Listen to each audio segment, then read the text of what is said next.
Hello friends, मैं निशांत स्वागत करता हूँ आपका डीएनएस क्लास में।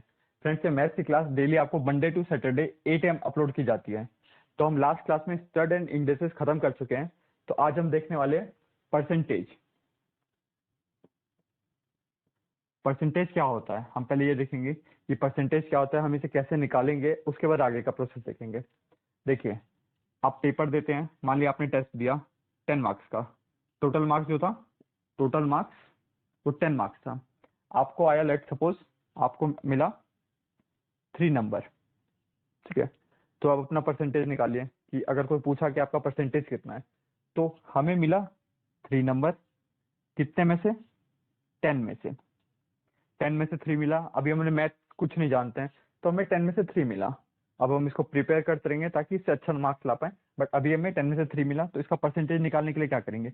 परसेंटेज होता है हमारा, जैसे अभी तो 10 आउट ऑफ 3 है, बट परसेंटेज हम निकालते हैं 100 के रिस्पेक्ट में, कि अगर ये 100 का पेपर होता तब हमें कितने मार्क्स मिलते हैं।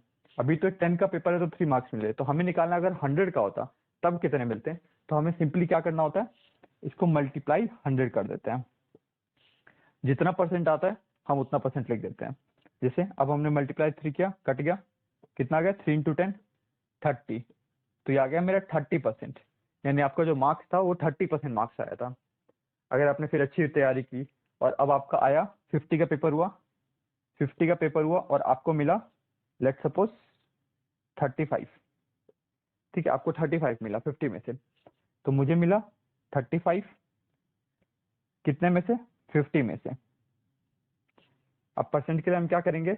100 में से कैलकुलेट करना है। 50 में से परसेंट नहीं निकलता, परसेंट निकलता है कि 100 में से कितने मिलते हैं। अगर 50 में से 35 मिला है तो 100 के रिस्पेक्ट में कितना बना? तो 100 के रिस्पेक्ट में हम 100 से मल्टीप्लाई कर देंगे सिंपली।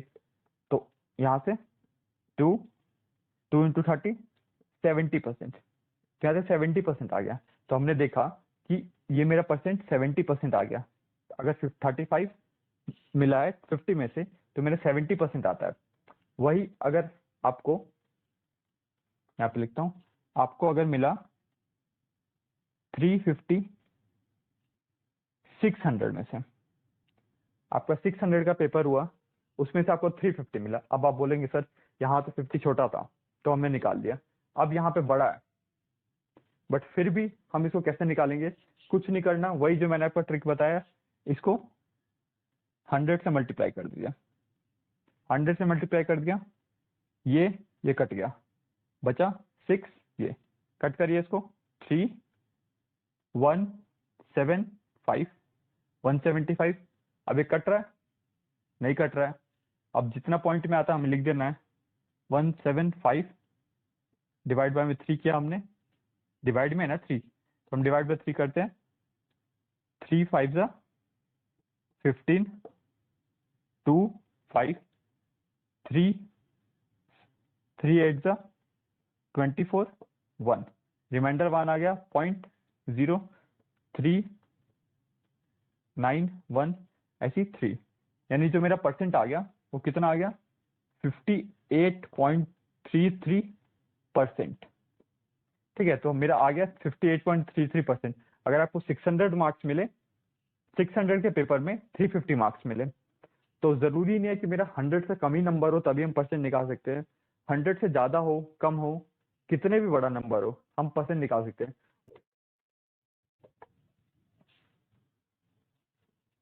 जो हमारा परसेंट होता है वो हमारा 100 के अंदर होता है।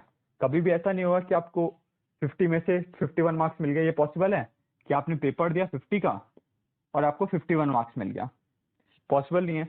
मैक्सिमम मार्क्स कितना मिल सकता है आपको? मैक्सिमम मिल सकता है 50। अगर तो 50 का पेपर दिया 50 मिल सकता है, तो 50 मार्क्स मिले आपको कितने में से? 50 में से। मल्टीप्लाई 100 क्या परसेंट निकालने के लिए। ठीक है, ये कट गया तो कितना आ गया मेरा? 100%। यानी 100% मार्क्स आया। तो देखिए, यहाँ से हमें एक चीज समझ आया कि हम 50 में से 50 ही ला सकते हैं मैक्सिमम, उससे ज्यादा नहीं ला सकते। तो जो मेरा मैक्सिमम परसेंट आएगा 100 से कभी ज्यादा परसेंट नहीं आएगा। जो मेरा परसेंट लाई करेगा 0% से लेके 100% के बीच में लाई करेगा। बहुत सारे केसेस में हम बोल देते हैं कि 300%। 300 का परसेंट का मतलब हो गया जो 100% में है उसका 3 गुना। हम उसमें प्रॉफिट में बताते हैं कि मेरा 3 गुना प्रॉफिट हुआ, या फिर लॉस बताते हैं हमारा 2 गुना लॉस हुआ, तो उस टाइप से। बट जो मेरा एक्चुअल परसेंट निकलता है वो हम 0 से 100 के बीच में डील करते हैं हमेशा। वो बस केसेस होता है कि हम उसको एक्सप्रेस करते हैं कि वो इंक्रीज हुआ है, डिक्रीज हुआ है, कितना इंक्रीज हुआ है, कितने परसेंट से इंक्रीज हुआ है। ठीक है, हम एक्चुअल में 0 से 100 के बीच में परसेंट कैलकुलेट करते हैं। अगर वही आपका 0 नंबर आया 5 में से, फिर आपका क्या हो जाएगा, इंटू 100 किया, 0 से किसी भी मल्टीप्लाई करते हैं 0%। तो आपको पता चल गया कि अगर आपका कुछ भी नंबर नहीं लाते हैं, ऐसा तो है नहीं नेगेटिव मार्किंग, अगर हाँ पेपर में आप अगर नेगेटिव मार्किंग आता है तब आपका नेगेटिव में परसेंट आ सकता है। बट जनरली हम एक आइडियल केस जो लेते हैं वो 0 से 100 के बीच में। सब पेपर में तो ऐसा नहीं होता नेगेटिव मार्किंग होता है। आप बोर्ड का पेपर देंगे, किसी भी पेपर देते हैं कॉम्पिटेटिव एग्जाम का छोड़ के, तो उसमें नेगेटिव मार्किंग नहीं होती। तो नेगेटिव मार्किंग अगर ना हो तो हमारा 0 से 100 के बीच में रहता है। तो ठीक है, हम बस इसी के बीच में ज्यादातर डील करते हैं समझने के लिए। वैसे तो हम 300%, 400% बोल देते हैं। ठीक है, तो उसको भी समझेंगे कि हम 300% है तो उसको क्या सॉल्व करेंगे, कैसे सॉल्व करेंगे। ठीक है, अब हमें देखना है, ये हमने देख लिया परसेंट। अब हमें देखना है, कुछ लर्न करना है कि अगर 16% बोला हो तो इसका मतलब फ्रैक्शन में कितना हुआ। ठीक है, अभी हमने देखा था कि 1/5 अगर लिखा है, 1/5 यानी आपको एक नंबर मिला 5 में से, तो इसको हमने परसेंट में जब कैलकुलेट किया था तो आया था 20%। यानी हम कह सकते हैं कि अगर 20% लिखा हो कहीं पे तो उसको हम 1/5 लिख सकते हैं। 20% को 1/5 लिख सकते हैं या 1/5 को 20% लिख सकते हैं। इसी टाइप को हमको 1/1 से लेके 1/20 तक लर्न कर लेना है, ताकि हम जल्दी से जल्दी क्वेश्चन कर पाए। क्योंकि अगर ये लर्न होगा तो आप जैसे हमें दे दिया 12.5%, तो अब हम इसको कैलकुलेट करना चाहते हैं फ्रैक्शन में, तो कैसे कैलकुलेट करें। अगर हमको लर्न होगा तो हम सिंपली लिख देंगे 1/8 का फ्रैक्शन है। ठीक है, 1/8 का फ्रैक्शन ये हो गया।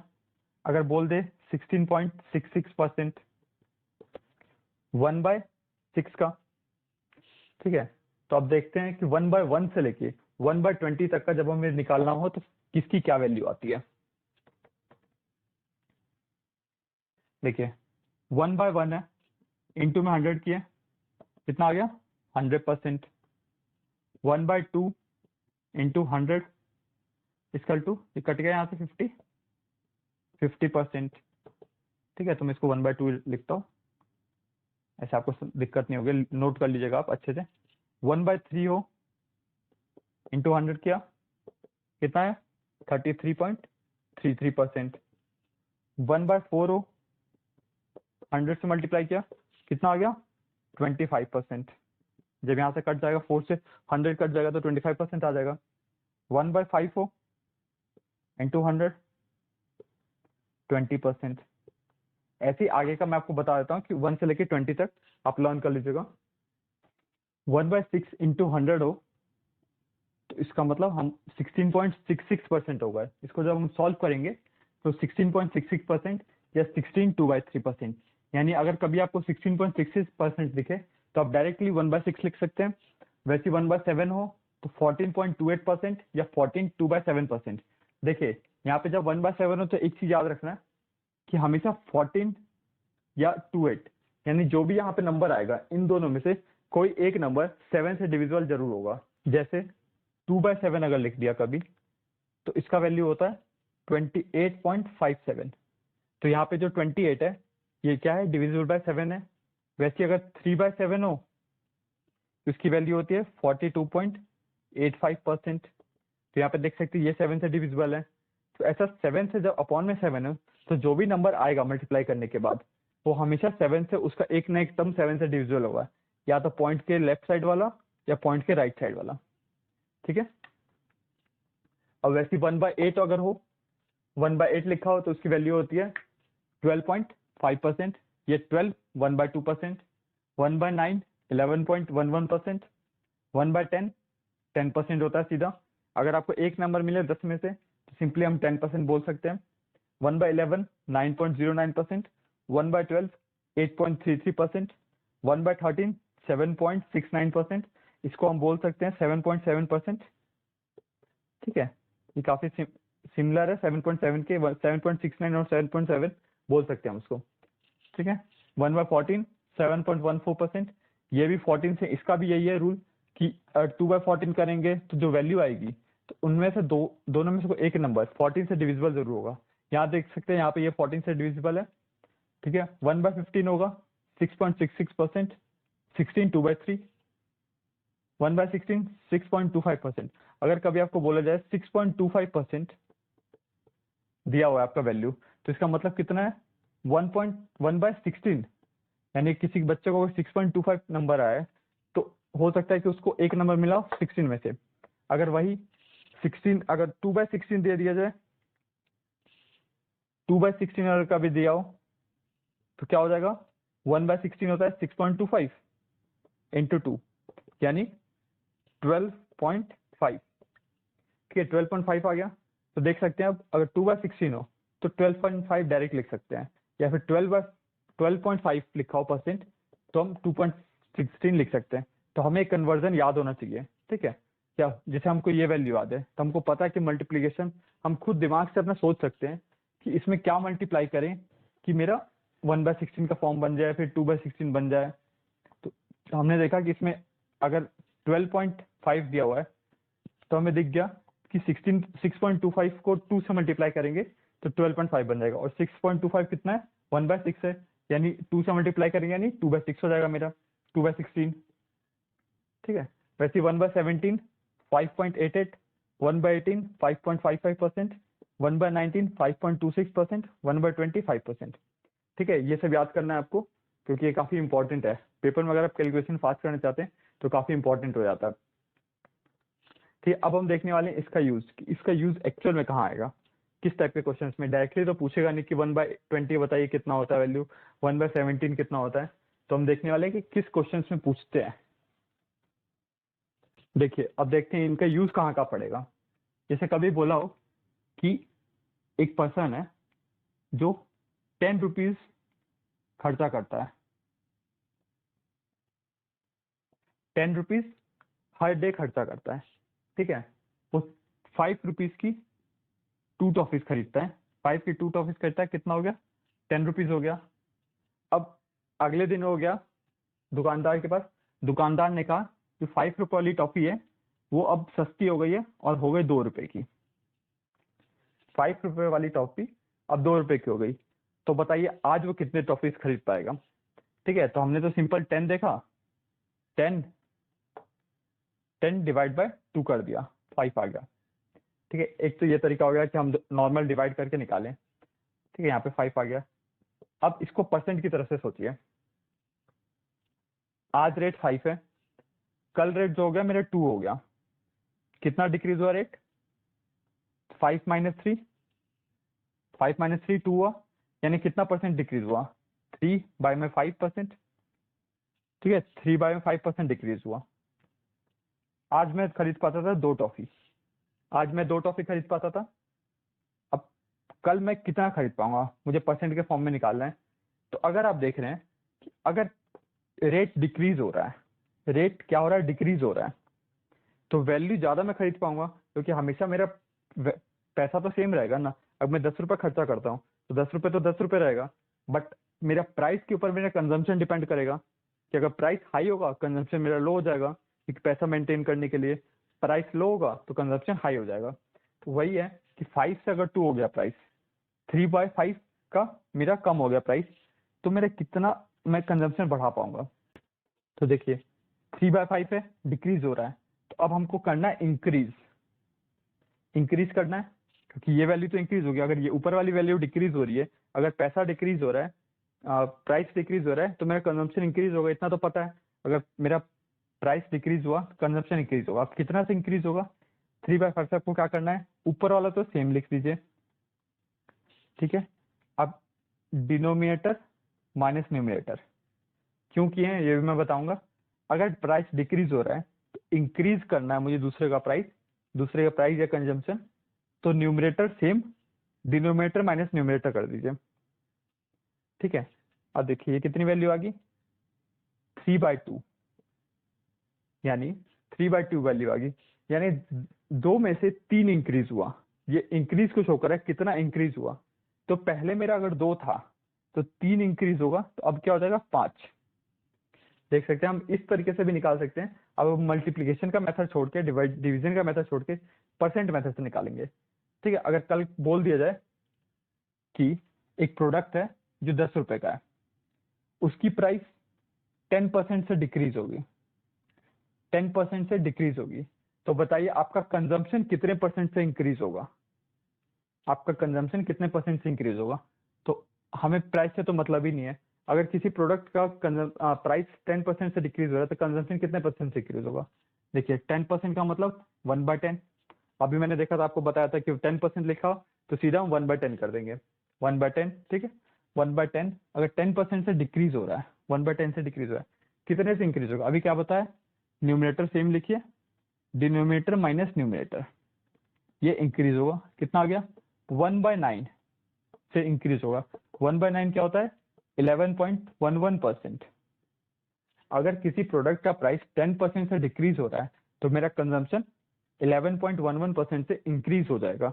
अगर मैं प्राइस जो है, मतलब जो मेरा सैलरी है उसको अगर कांस्टेंट रखता हूँ, मेरा खर्चा जो है कांस्टेंट रखता हूँ, तो जितने से डिक्रीज हो रहा है 10% से, तो 11.11% से इंक्रीज हो जाएगा। देखिए इस तरीके से हमें अगर 10% देखा, 1/10 आ गया। अगर 1/9 लिखा है तो 11.11% आ गया। कितना आसान हो गया मेरे लिए सॉल्व करना। और क्वेश्चन देखते हैं।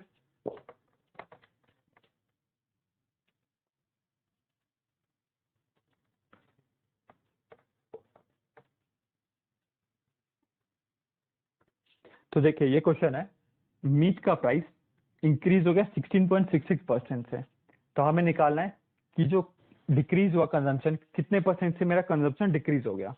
ठीक है, अब हमें देखना है 16.66%, 16.66%, 16.66% मैंने क्या देखा था, ये होता है 1/6। ठीक है, तो मुझे पता चल गया 1/6 से मेरा मीट का प्राइस इंक्रीज हो रहा है। लास्ट क्वेश्चन में क्या हो रहा था, डिक्रीज हो रहा था। ठीक है, अगर इंक्रीज हो रहा है तो उस कंडीशन में क्या करेंगे, न्यूमरेटर न्यूमरेटर जगह रहेगा और डिनोमिनेटर प्लस न्यूमरेटर। ठीक है, न्यूमरेटर अपनी जगह, डिनोमिनेटर प्लस न्यूमरेटर, तो कितना आ गया 1/7। यानी अगर मेरा डिक्रीज हो रहा है 1/6 से, तो मेरा कंजम्पशन इंक्रीज हो जाएगा, कंजम्पशन डिक्रीज हो जाएगा, सॉरी, कंजम्पशन डिक्रीज हो जाएगा 1/7% से। देखते हैं अब कैसे। लेट, मैं आपको इस प्रूफ करता हूँ कि ये कैसे हुआ। मानिए कि टोटल खर्चा मेरा 420 करना है पर मंथ।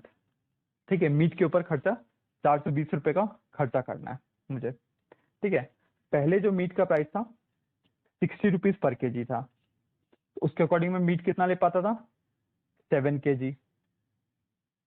ठीक है, उसके अकॉर्डिंग 7 kg ले पाता था।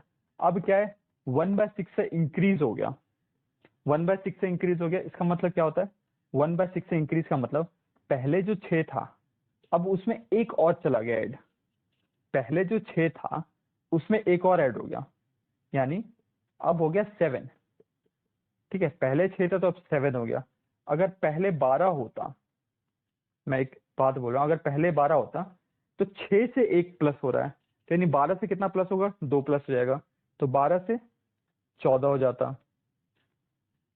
ठीक है, तो हमें दिखा कि 6 से 7 हो गया, 6 से 7 हो गया, यानी 60 रुपीज से अगर 60 रुपीज है, 6 से 7 हो गया, तो 60 रुपीज से कितना बढ़ जाएगा, 70 रुपीज। यानी ये तो दिखा कि जो मैं मीट का प्राइस है 60 से 70 रुपीज पर केजी हो गया। अब 70 रुपीज पर केजी हो गया, तो मेरा कितना केजी मुझे लेना होगा, निकालता हूँ, 420 अपॉन में 7, कितना आ गया, 6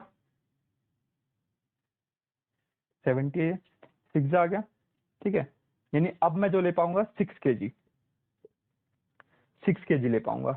तो देखिए पहले मैं 7 केजी लेता था, अब 6 केजी लेता हूँ, यानी पहले तो मैं 7 केजी लेता था, 7 के रिस्पेक्ट में निकालूंगा, अब कितना कम ले रहा हूँ, 1 केजी कम ले रहा हूँ, तो 1 केजी कम ले रहा हूँ, तो क्या आ गया 1/7, तो यही आ गया 1/7। तो जो हम मल्टीप्लाई करेंगे, डिवाइड करेंगे, इससे अच्छा हम डायरेक्ट ये नहीं कर लेंगे, कितना आसान तरीका है। अगर 1/6 से इंक्रीज हो रहा है, अगर इंक्रीज हो रहा है तो 1/6 + 1 से डिक्रीज होगा, यानी 1/7 से डिक्रीज होगा। अगर इस क्वेश्चन को उल्टा कर दूं मैं, ठीक है, इस क्वेश्चन को उल्टा कर दूं, अगर मेरा 16.66% से डिक्रीज होता, इसको डिक्रीज करता हूं, डिक्रीज और ये इंक्रीज, तो अब मुझे निकालना है कि अगर 16.66% से डिक्रीज हो रहा है मेरा रेट, तो इंक्रीज कितना होगा। ठीक है, 16.6% 1/6 हो गया। ठीक है, अब अगर ये डिक्रीज हो रहा है 1/6 से, तो अब इंक्रीज करना है, इंक्रीज करना है, तो 1 अपॉन इंक्रीज करने के लिए क्या बताया था, अगर कोई प्रोडक्ट का प्राइस डिक्रीज हो रहा है तो हमें इंक्रीज करना है, यानी 6 - 5, 6 - 1, डिनोमिनेटर माइनस न्यूमरेटर कर देंगे, कितना आ गया 1/5% से इंक्रीज हुआ, यानी 20% से इंक्रीज हुआ। ठीक है, 20% से इंक्रीज हुआ। अब देखते हैं, अगर किसी चीज का प्राइस 60 रुपीज है पर केजी, ठीक है 60 रुपीज पर केजी है, और मुझे टोटल खर्चा 300 करना है, लेट सपोज 300 करना है, तो मैं कितना केजी खरीद पाऊंगा 5 केजी, पर केजी 60 है तो 5 केजी खरीद पाए, तब मेरे 300 का खरीद पाऊंगा मैं। ठीक है, अब प्राइस हो गया 1/6 से डिक्रीज हो गया, यानी पहले जो 6 रुपए था अब वो 1 रुपए कम हो गया, यानी अब 5 हो गया। तो जो पहले 60 रुपए था अब कितना हो गया 50 रुपए, यानी अब हो गया 50 रुपए।